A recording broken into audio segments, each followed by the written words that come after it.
हाँ भाई, अपना जो पाठ है अम्ल, क्षार एवं लवण, अम्ल क्षार एवं लवण। अपन इसमें अम्ल एवं क्षार के सामान्य गुणधर्म,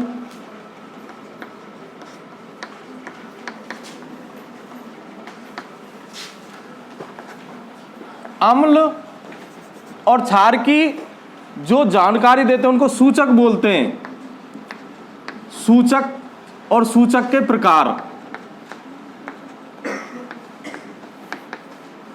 चौथा पॉइंट है अम्ल एवं क्षार के रासायनिक गुणधर्म।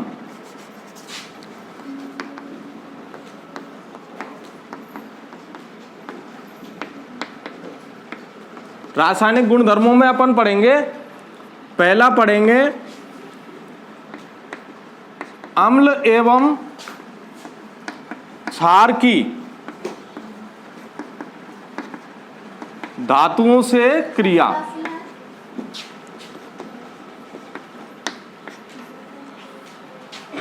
दूसरा पढ़ेंगे अम्ल एवं क्षार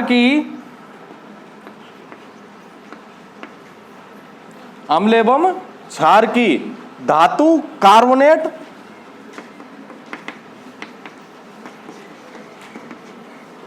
एवं हाइड्रोजन कार्बोनेट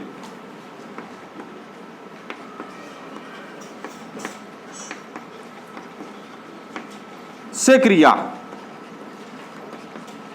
आज का अपना जो टॉपिक रहेगा अम्ल क्षार एवं लवण में अम्ल एवं क्षार के सामान्य गुणधर्म, कि अम्ल और क्षार में क्या सामान्य गुणधर्म हो सकते हैं। जैसे इसमें एक शब्द है अनिल छालानी, इसमें ऐसे बन रहा है, अनील कर दो इसको, ऐसे बन रहा है अम्ल, नी से बन रहा है नीला और ले से बन रहा है लाल। ऐसे इसमें छार, छा से क्षार, ला से लाल और नी से नीला। हाँ भाई, अम्ल क्षार जो सामान्य गुणधर्म है वो इस शब्द से समझ में आएंगे। और एक शब्द आता है लिटमस पत्र। देखो लिटमस पत्र है क्या। लिटमस पत्र जो होता है वो एक थैलोफाइटा समूह का एक पौधा है। थैलोफाइटा समूह का एक पौधा है और थैलोफाइटा समूह के उस पौधे का नाम है लीचेन। उससे या उसकी पत्तियों से रस निकाला जाता है और उसको एक पत्र पर डाला जाता है और उस पत्र पर डाल करके जो उसका रंग होता है वो बैंगनी होता है, बैंगनी रंग होता है। तो लिटमस पत्र जो बनाया जाता है वो थैलोफाइटा समूह के लीचेन पादप की पत्तियों के रस से बनाया जाता है।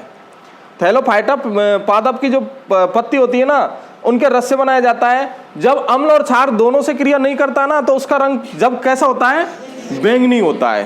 कैसा रस होता है, बैंगनी रंग होता है उसका। अब बात करते हैं कि यहां पर जो ये लिटमस पत्र है दो प्रकार का बन गया। एक तो लाल लिटमस पत्र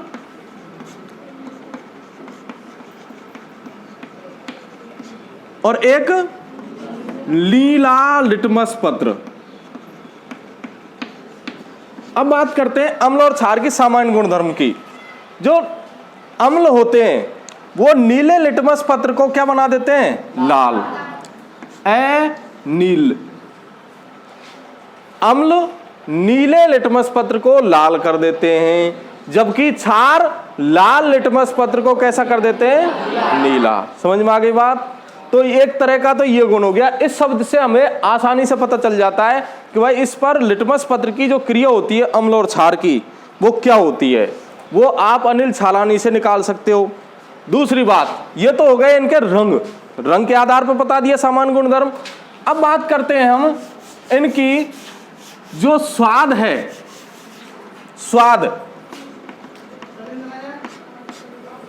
जो स्वाद है उसमें अम्ल और क्षार का स्वाद कैसा होता है। हाँ भाई, अम्ल जो होते हैं वो अगर हम उनको चखें तो खट्टे होते हैं। वो कैसे होते हैं, खट्टे होते हैं। अम्ल और क्षार में अम्लों का स्वाद चखे तो वो कैसे होते हैं, खट्टे, जबकि क्षार कैसे होते हैं, कड़वे होते हैं, कड़वे। हाँ भाई, अम्ल खट्टे होते हैं और क्षार कैसे होते हैं, कड़वे स्वाद में। समझ में आई ना। अब बात करते हैं अपन दूसरे टॉपिक की, सूचक की। सूचक देखो, सूचक क्या है। आपसे 1 नंबर का क्वेश्चन पूछ सकता है बोर्ड में कि सूचक होता क्या है। अम्ल और क्षार की प्रकृति को दर्शाने वाला पदार्थ ही सूचक होता है। अम्ल और क्षार की प्रकृति को दर्शाने वाला ही पदार्थ क्या होता है, सूचक। यहां लिख सकते हैं, अम्ल व क्षार की प्रकृति को दर्शाने वाला पदार्थ क्या कहलाता है, सूचक कहलाता है। क्या कहलाता है, सूचक कहलाता है। अम्ल और क्षार की जो प्रकृति होती है उसको दर्शाने वाला पदार्थ ही क्या कहलाता है, सूचक कहलाता है। अब सूचक जो होते हैं वो 3 प्रकार के होते हैं भाई। सूचकों के जो प्रकार हैं वो कौन से हैं, देखो, एक तो होते हैं प्राकृतिक सूचक। प्राकृतिक सूचकों में मैंने अभी बताया लिटमस पत्र प्रकृति से ही बनाया है ना, लिटमस पत्र, हल्दी। अच्छा, आपने कभी महसूस किया होगा, सब्जी से हम जब खाना खाते हैं तो सब्जी बाई चांस हमारे कपड़ों पे गिर जाती है, और जैसे ही वो सब्जी हमारे कपड़ों पे गिरती है तो अगर मैं बात करूं उस सब्जी की प्रकृति, उसमें सब्जी में हल्दी भी डालते नहीं डालते, तो हल्दी का पीला धब्बा लग जाता है सब्जी से, लगता है नहीं लगता। अब जैसे ही हम उस पर साबुन लगाएंगे, जैसे ही कपड़े पे साबुन लगाएंगे तो वो पीला कैसा हो जाता है, क्यों हुआ लाल, क्योंकि साबुन की प्रकृति थी क्षारीय, और एक हल्दी जो सूचक है वो उस क्षारीय प्रकृति को रंग द्वारा प्रदर्शित कर रहा है कि भाई ये क्या है, क्षार है। जो साबुन होता है ना, उसको चाक के देखना जीभ से, जैसे ही हम उसको चाखेंगे ना तो चाखने पर हमें उसका जो स्वाद वो लगेगा वो कड़वा लगेगा। कैसा लगेगा, कड़वा। तो सीधी सी बात है, हल्दी भी एक प्राकृतिक सूचक है। अगले जो सूचक बात करते हैं हम, संश्लेषित सूचक।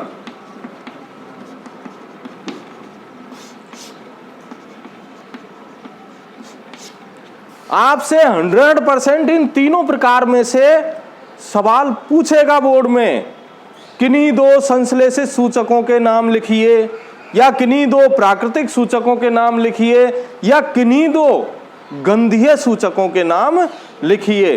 तो आपसे 1 नंबर का सवाल इनमें से 100% पूछने वाला है माध्यमिक शिक्षा बोर्ड में पेपर। समझ में आई ना। तो संश्लेषित सूचक वो होते हैं, ध्यान से सुनना, संश्लेषित सूचक वो होते हैं जो लैब में तैयार किए जाते हैं, प्रयोगशालाओं में तैयार किए जाते हैं विभिन्न प्रकार के यौगिकों के द्वारा। और जो प्रयोगशाला में तैयार किए जाते हैं उनको संश्लेषित का मतलब होता है निर्माण करना। तो जो अपनी लैब होती है ना, जो प्रयोगशाला होती है, उसमें जो सूचक तैयार किए जाते हैं संश्लेषित सूचक होते हैं, और वो 2 हैं, फिनोप्थलीन और मैथिल ऑरेंज।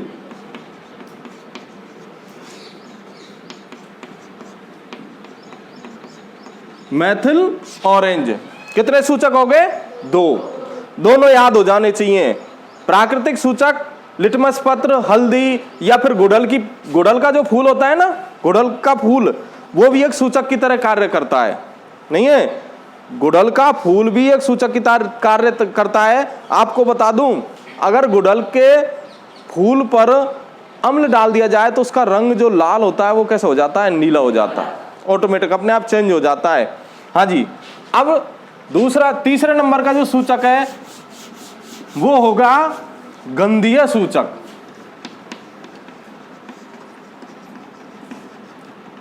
गंधीय सूचक, देखो बहुत सारे ऐसे पदार्थ होते हैं जो अम्ल और क्षार की प्रकृति को गंध द्वारा प्रदर्शित करते हैं। गंध का मतलब होता है खुशबू या बदबू, जो भी है, नहीं है, वो गंध द्वारा प्रदर्शित करते हैं। उन सूचकों को गंधीय सूचक कहते हैं। जैसे वेनिला,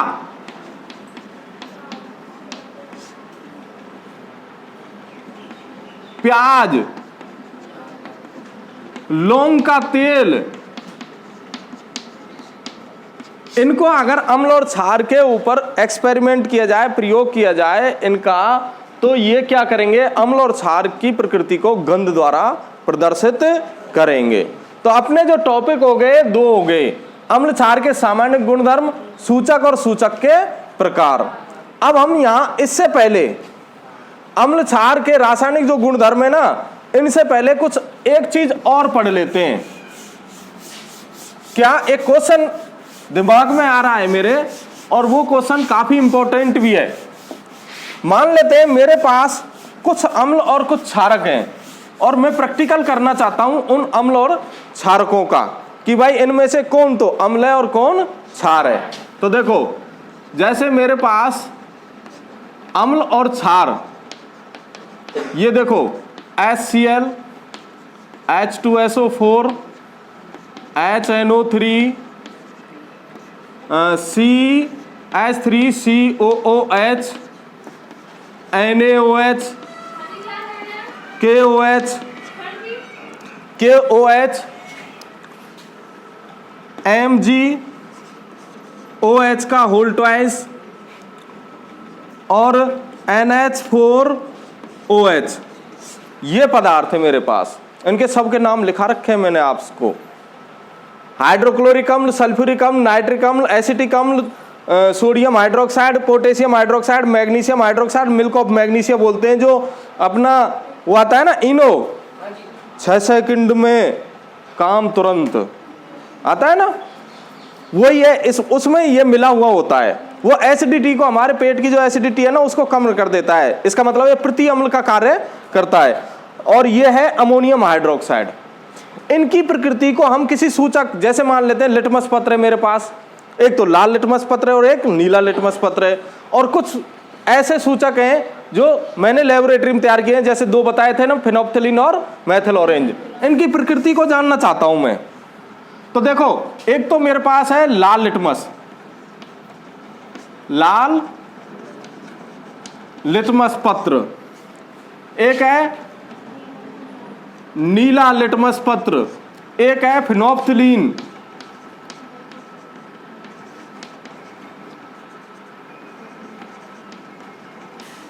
और तीसरा है मेथिल ऑरेंज। मेथिल ऑरेंज, इनसे इनकी प्रकृति जानना चाहता हूं, मान लेते हैं मैं। तो देखो, जैसे ये अम्ल हैं, एक बात बता दूं, ये और इन सूचकों पर क्या प्रभाव पड़ता है इनका। लाल लिटमस पत्र अम्ल जो होता है वो लाल को नीला करता है, नीले को लाल करता है।